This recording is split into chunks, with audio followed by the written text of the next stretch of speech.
ಡಿಜೆಗೆ ಅನುಮತಿ ಇಲ್ಲ. ಮಾನ್ಯ ಡಿ ಸಿ ಅವರು ಈಗಾಗಲೇ ಫೆಬ್ರವರಿ ಮಾರ್ಚ್ ಇಂದ ಇದು ಡಿಜೆ ಬ್ಯಾನ್ ಮಾಡಿದ್ದಾರೆ, ಕಂಪ್ಲೀಟ್ ಬ್ಯಾನ್ ಮಾಡಿದ್ದಾರೆ. ಅದಕ್ಕೆ ಎಲ್ಲರೂ ಹನುಮಾನ್ ಜಯಂತಿ ಬಂತು, ರಾಮನವಮಿ ಬಂತು, ಡಾಕ್ಟರ್ BR ಅಂಬೇಡ್ಕರ್ ಜಯಂತಿ ಬಂತು, ಇನ್ನೂ ಒಂದೆರಡು ಹಬ್ಬ ಬಂತು, ಎಲ್ಲರೂ ನಮಗೆ ಸಹಕರಿಸಿದ್ದಾರೆ. ಡೆಸಿಬಲ್ ಮೀಟರ್, ನಮ್ಮ ಮೊಬೈಲ್ ನಲ್ಲಿ ಒಂದು ಡೆಸಿಬಲ್ ಮೀಟರ್ ಇದೆ, ಅದು ಒಂದು ಲಿಮಿಟ್ ದಾಟಿದ್ರೆ that is a violation of noise pollution act ಅಂತ ನಾವು ಹೇಳ್ತಾ ಇದ್ದೀವಿ. ಹೋದ ವರ್ಷ ಕೂಡ ನಾವು ಡಿಜೆ ಬ್ಯಾನ್ ಮಾಡಿದೀವಿ. ನನಗೆ ಸುಮಾರು ಸೀನಿಯರ್ ಸಿಟಿಸನ್ಸ್ ಬಂದು ಧನ್ಯವಾದ ಹೇಳ್ಕೊಂಡು ಹೋಗಿದ್ರು. ಈ ಸರ್ ಈ ವರ್ಷ ಗಣೇಶ ಇದೆ, ಆದ್ರೆ ನಮ್ಗೆ ರಾತ್ರಿ ನೆಮ್ಮದಿಯಿಂದ ನಿದ್ದೆ ಬರ್ತಾ ಇದೆ. 10 ಗಂಟೆ ಆಯ್ತು ಅಂದ್ರೆ ಯಾವುದೇ ಮ್ಯೂಸಿಕ್ ಸಿಸ್ಟಮ್ ಇಲ್ಲ, ಏನಿಲ್ಲ. ಸೊ ನಿಮ್ದು ನಾರ್ಮಲ್ ಡಿಜೆಗೆ ಬಿಟ್ಟು ನಾರ್ಮಲ್ ಮ್ಯೂಸಿಕ್ ಸಿಸ್ಟಮ್ ಏನಿರುತ್ತೆ ನಮ್ಗೆ ಬೇಕಾಗ್ತದೆ. ಆರತಿ ಹೇಳ್ಬೇಕು, ಇನ್ನು ಬೇರೆ ಭಕ್ತಿ ಗೀತೆ ಅಲ್ಲಿ ನೀವು ಹಾಕ್ಬೇಕಾಗ್ತದೆ, ಅದಕ್ಕೆ ಯಾವುದೇ ತೊಂದರೆ ಇಲ್ಲ. ಆದ್ರೆ ಡಿಜೆಗೆ ಪರ್ಮಿಷನ್ ಇಲ್ಲ.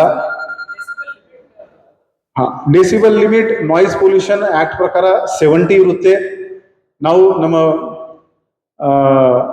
ಆಲ್ಕೋಬ್ರೆತ್ ಅನಲೈಸರ್ ಏನಿರುತ್ತೇನಾ ಅಲ್ಲಿ ಕೂಡ ಲಿಮಿಟ್ 30 ಇದೆ, 30 milligram per mg of blood. ಆದ್ರೆ ನಮ್ದು ಫೈನ್ ನಾವು 40ಗೆ ಹಾಕ್ತೀವಿ. ಯಾಕೆ? ಏರರ್ ಆಗಬಹುದು ಅಂತ. ಸೇಮ್ ಏರರ್ ಮಾರ್ಜಿನ್ ನಾವು ಇಲ್ಲಿ 70 ಬದಲು 90 ವರೆಗೆ ಇಟ್ಕೋತೀವಿ. 90 ಮೇಲ್ಗಡೆ ಹೋದ್ರೆ ಜನ ಫೋನ್ ಮಾಡ್ತಾರೆ 112ಗೆ, ಅವಾಗ ನಾವು ಬರ್ತೀವಿ. ದಯವಿಟ್ಟು ಅದರಲ್ಲಿ ನಮಗೆ ಕೋಆಪರೇಟ್ ಮಾಡಬೇಕು. ಆಗಮನ್ ಸಮಾರಂಭದಲ್ಲಿ ಹೋದ ವರ್ಷ ಕೂಡ ನೀವು ಇದು ಲೋಕಲ್ ತಂಡ, ಮ್ಯೂಸಿಕ್ ತಂಡ ಅವರಿಗೆ ಕರೆ ಮಾಡಿದಿರಿ. ಆ ತರ ಅದು ಎಲ್ಲ ಅಲೌಡ್ ಇದೆ. ಅದು ಚಲೋ ಕೂಡ ಕಾಣುತ್ತೆ. ನಮ್ಮ ಕಲ್ಚರ್ ಕಾಪಾಡೋದು ಇದು ಕೆಲಸ, ನಮ್ಮ ಆರ್ಟಿಸ್ಟ್ ಬೆಳೆಸೋದು ಇದು ಕೆಲಸ. ದಯವಿಟ್ಟು ಲೋಕಲ್ ಆರ್ಟಿಸ್ಟ್, ಮ್ಯೂಸಿಷಿಯನ್ಸ್ ಇರಲಿ, ಡಾನ್ಸರ್ಸ್ ಇರಲಿ, ಎಷ್ಟು ನೀವು ಅವರಿಗೆ ಆಹ್ವಾನಿಸ್ತೀರಿ ಅದು ಒಳ್ಳೇದು. ಆಗಮನ್ಸ್ ಒಳಗೆ ನನಗೆ ಬ್ಲಾಂಕೆಟ್ ಇನ್ಸ್ಟ್ರಕ್ಷನ್ ಕೊಡೋಕ್ಕೆ ಆಗಲ್ಲ, ಯಾಕಂದ್ರೆ ಒಂದೊಂದು ಬೇರೆ ಬೇರೆ ಬೀದಿ ಇದೆ.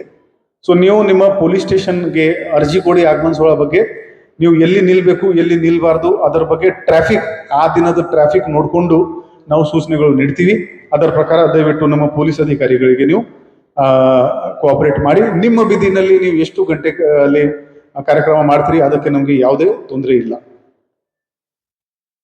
ಪೆಂಡಾಲ್ ಹೋದ ವರ್ಷ ಕೂಡ ನಾವು ಎಲ್ಲರಿಗೆ ರಿಕ್ವೆಸ್ಟ್ ಮಾಡಿದ್ವಿ, ಎನ್ಕ್ಲೋಸ್ಡ್ ಸ್ಪೇಸಸ್ ಮಾಡಬೇಡಿ ಅಂತ.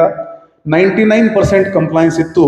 1-2 ಕಡೆ ಅವರು 12 ಜ್ಯೋತಿರ್ಲಿಂಗದ ಒಂದು ದೇಖಾವೆ ಮಾಡಿದರು, ಅಲ್ಲಿ ಸ್ವಲ್ಪ ಎನ್ಕ್ಲೋಸ್ ಮಾಡಿಸಿದರು. ದಯವಿಟ್ಟು ನೀವು ನಮ್ಮ ಕಣ್ಣಿಂದ ನೋಡಬೇಕು. ಅದು ಎನ್ಕ್ಲೋಸ್ ಪ್ಲೇಸಸ್ ನಲ್ಲಿ ನಮ್ಗೆ ಭಯ ಏನಿರುತ್ತೆ ಅಂದ್ರೆ, ಸಡನ್ ಆಗಿ ಪವರ್ ಹೋಯ್ತು, ಅಲ್ಲಿ ಒಳಗಡೆ ಹೆಣ್ಮಗಳು ಇದ್ದಾರೆ, ಚುಡಾಯಿಸೋದು ಘಟನೆ ಆಗಬಹುದು.